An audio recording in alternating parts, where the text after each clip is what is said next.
Welcome to this retrospective slash review for Faxanadu. And I've decided I'm not very good at playing the games and giving my review thoughts at the same time. So I'm just going to let one of my old videos run in the background and I'll go ahead and give you my thoughts there at that point. So basically, Faxanadu uh, was a game that came out. It says 1988 here, but I believe the actual date that it came out in North America was 1989. Somewhere in that range. It was still an 80s game on the NES.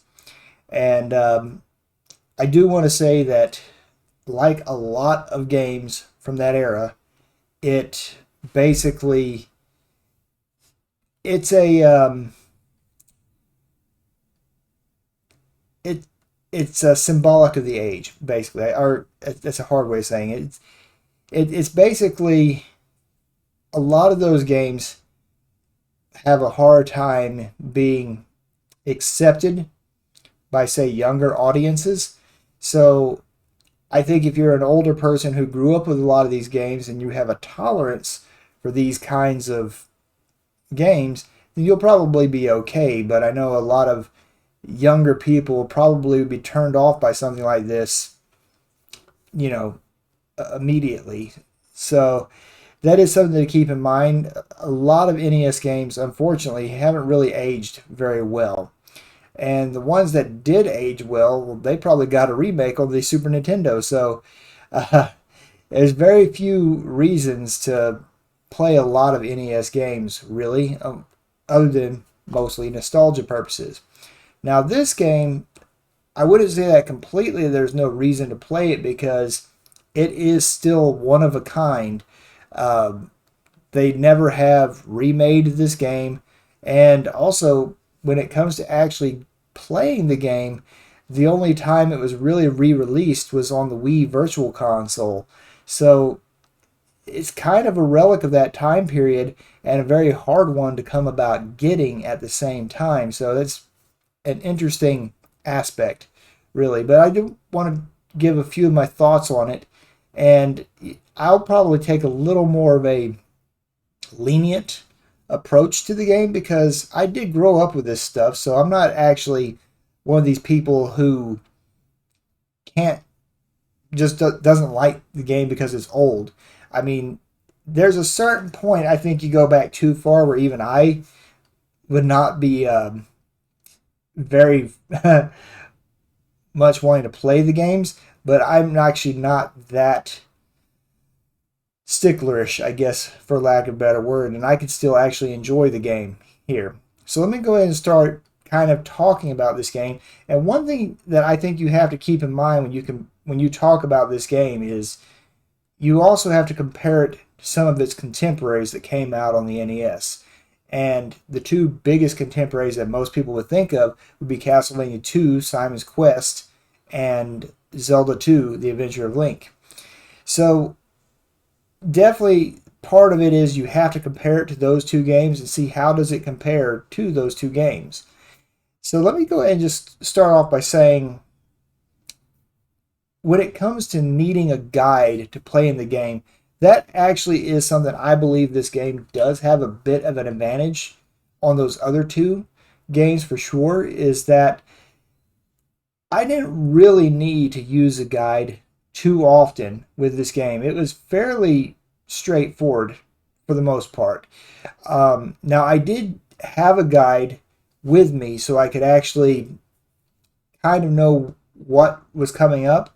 But, like, for instance, like this video that's playing here, when it said, like, you would get to a door and it said you need the king key, well, it was just a matter of being able to backtrack to get said key.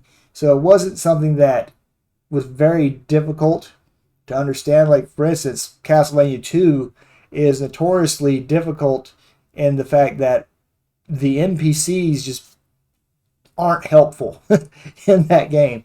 They're a little bit better in this game, to say the least, even with some of the translation quirks aside. Um, some of the things that I missed were my own fault, really. Like when I missed the nurse in Daybreak tell me I had to go back to the town of Conflate to could get that guru to give me the ring, that was all on me. And so, yeah, I did look that up in a guide, but at the end of the day, I probably would have been able to figure that out on my own eventually. Probably wouldn't have taken me too long. Um, so, for some of these early games, they're very heavy on having to have a guide, and I don't feel that this game was quite up to the standard that a lot of NES type games have. So I think most people with minimal usage of a guide, if even any, could actually figure out the whole game. And it's not that difficult, really, to figure out where you need to go from point A to point B. And and that also kind of brings me back to one of the things about this game. A lot of NES games are known for being, we'll just say, extremely challenging, for lack of a better word. This game had some challenge. I will say, like early on, I felt that the game itself was, there was a little bit of challenge, and there was times where I would have to basically reload, but it was never to the point where I felt it was unfair or just grossly challenging, really. So early on, when you don't have a lot of equipment and things of that nature, it is somewhat challenging. But as you progress through the game and you get towards the end game and you have all of your gear and all the spells, and you go through, if you put forth the effort to make sure you buy the best magic, because it's there, it's available for you. In fact, it's almost, I mean, you'd have to be trying not to get the best magic spell of the game, because it's in a freaking store, for crying out loud. It's not like the fire spell where you actually have to find somebody to get the fire spell. It's literally there in a store, and all you have to do is earn up enough gold. And getting gold in this game is very easy to do with just a little bit of grinding. So I think definitely the later stages of the game, one of the things is it may be too easy, really, because, I mean, you have to have the best gear because they won't let you progress unless you have the best gear. So, if anything, I'd say the game was surprisingly easy for an NES game, really, especially there at the end. I'm like, when I beat the evil one at the end, I was kind of shocked with how quickly he died and how easy it seemed to be that I beat him so quickly. So that was kind of odd, especially, considering NES games. They weren't known for being easy, and this one just seemed pretty easy in the late game. Another thing we have to talk about, you have to compare this to some of its contemporaries. Again, we compare it to Castlevania 2 and Zelda 2, and I'd say that this game, from a visual standpoint, it looks okay. It's not bad. But the color palette is definitely drab, especially when you compare it to those games. I think that Castlevania 2 and especially Zelda 2 looked much better than this game does. I don't want to take too much away from the game, but it definitely does look like a second-rate game from a visual perspective, to say the least. Music in the game, I'd say the music is actually pretty decent. It's good, but I wouldn't actually say that it's great. And again, I feel that's something that Castlevania 2 and Zelda 2 had a much better soundtrack than this one by quite a bit, actually. Like I said, not bad, but at the end of the day, also not exactly groundbreaking, and one of those things that I'm going to probably remember forever, because now some of the tunes were very catchy and I would get them in my head and I would hum them, but is it something I'll remember years from now? Probably not. But like I said, not bad. It just not exactly great either. Now the controls are one of those things that with this game, I feel it's kind of, they're probably being, some of the people that talk about this being a hidden gem and whatnot, they're basically kind of being a little generous with the controls, because I felt, again, with Castlevania 2 and Zelda 2, I felt they controlled a little bit better than this game, really. at least for my personal memory. Now, the character in this game, he basically does control a lot like the Castlevania games. To be fair, with one very noticeable exception, you can't duck. There's literally no ducking in this game, and I feel that's something that's kind of a bit, well, limiting to say the least, which is definitely something you can do in most other games, especially games of this type. And for you to not be able to duck seems like an odd decision. Now, the reason why you can't duck is because that's how they have you use items, is by hitting down and the B button. Um, it just seems like an odd decision, really. And perhaps one of the things that if they had put a little more effort into it is like there's an inventory system in say Castlevania 2 and Zelda 2, so you could hit the select button, you could bring up an inventory system. They do have that in here, but not to the same extent, really. In fact, it would have been probably better if they had an ability for you to either select an item or use magic with the up and B attack. That would have been preferable, I feel, long term uh, compared to the way it was set up. But that's just me. Another thing that this game probably could have made use of was a map system.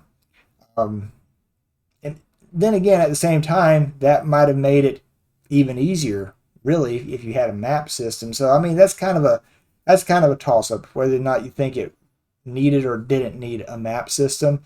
Um, yeah, I'd say it's a toss up because it would have been nice, but I don't think it would be absolutely necessary. In fact, I really learned the maps like the back of my hand pretty early on, really.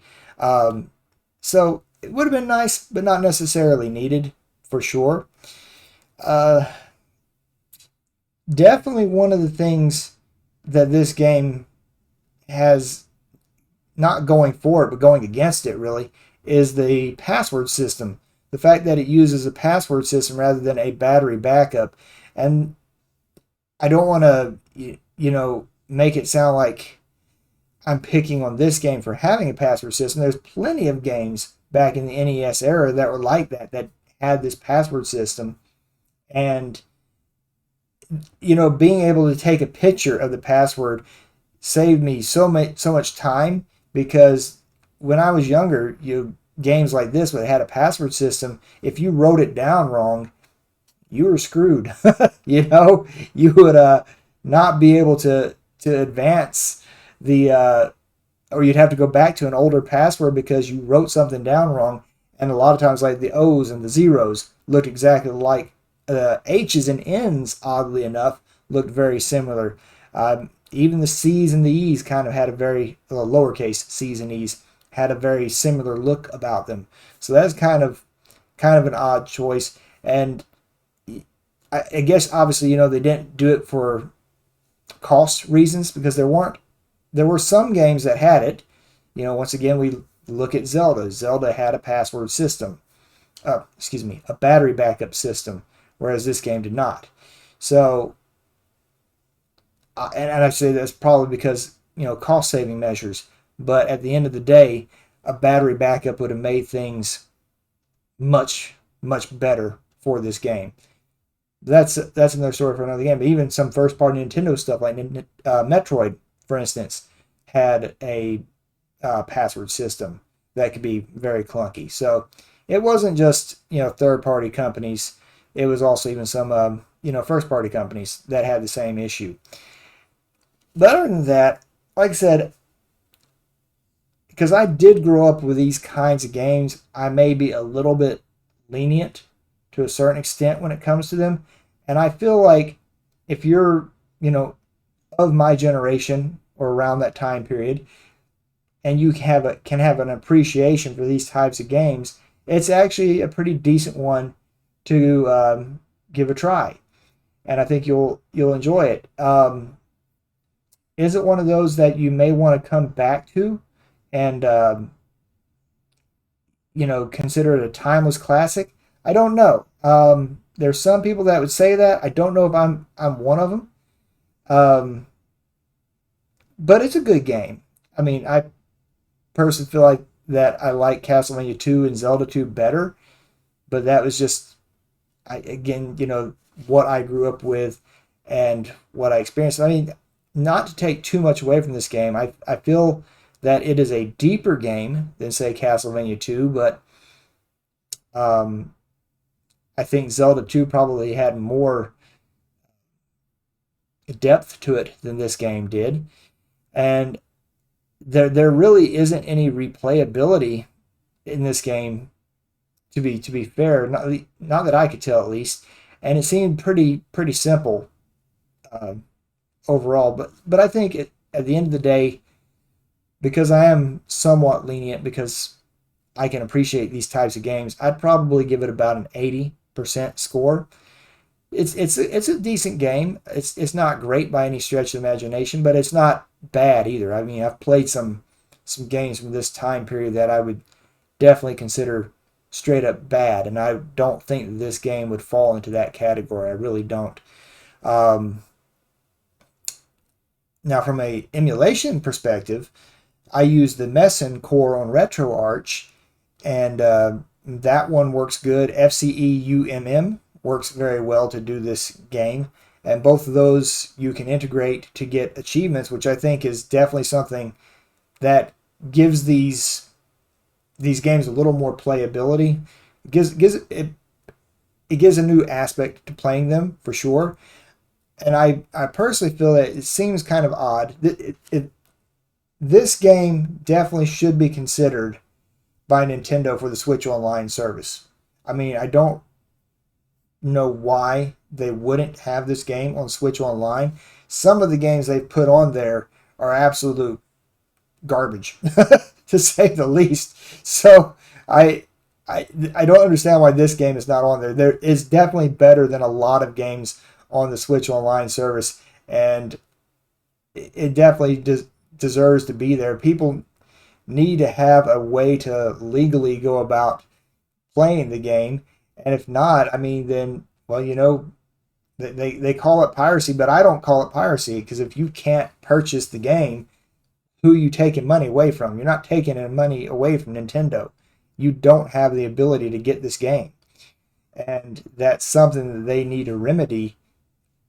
I think this would definitely be a good game to have on Switch Online, and it would be a good reason to actually pay for Switch Online. There's a lot of good games on there, but I feel like this one should definitely be there. Um, but yeah, at the end of the day, this is one of those games that unfortunately is kind of lost to time. And Nintendo being Nintendo, I don't see them probably ever really coming out with this game anytime soon, which is a bit of a shame. But if you're interested in anything related to Falcom, I think this is a game that you would probably enjoy playing. Um, Now I'm playing it because I want to play basically the entire Xanadu series that was released in the North America. Now this technically isn't a Nihon Falcom game. It was technically done by Hudson Soft, but they did work with Falcom as well with the game. So some of the things like the music being just good, that might come down to the fact that basically it wasn't really a Falcom game per se. Um, and you can definitely tell that it's an early game. It really is. And Falcom later obviously have gotten much better with their music. And that's one of the things that you definitely know when you're playing a Falcom game is the music is going to be great. This, like I said, music is just good. But for playing it as part of a historical part of the Xanadu series, I think it was definitely worth doing. And if you enjoy NES games or action RPGs, side-scrolling RPGs like this, I think you'll enjoy it. Actually, that is one thing I'd like to point out, though, real quick. A lot of times people say stuff like Zelda is not an RPG, and then they point to, things like this. RPG elements in this are very light. to say the least. Like, the experience system does serve very little purpose other than how much gold you get when you put your password in. Other than that, you don't get actually more health, more magic, or anything like that. You just get a title. So, to call this an RPG, it is kind of RPG light to a certain extent, but you know, it once again goes back to the NES era. A lot of games were like that. But anyway, like I said, overall, I'd probably give it an 80%. Definitely worth trying. If you're probably much younger than me, you'd probably give it a lower score because a lot of people have a hard time going back to games like this. But for those of us who can appreciate these older games, definitely give Faxanadu a try. I think you'll enjoy it. Well, that's it for this video. Thank you very much for watching. I'll see y'all in the next one. Take care.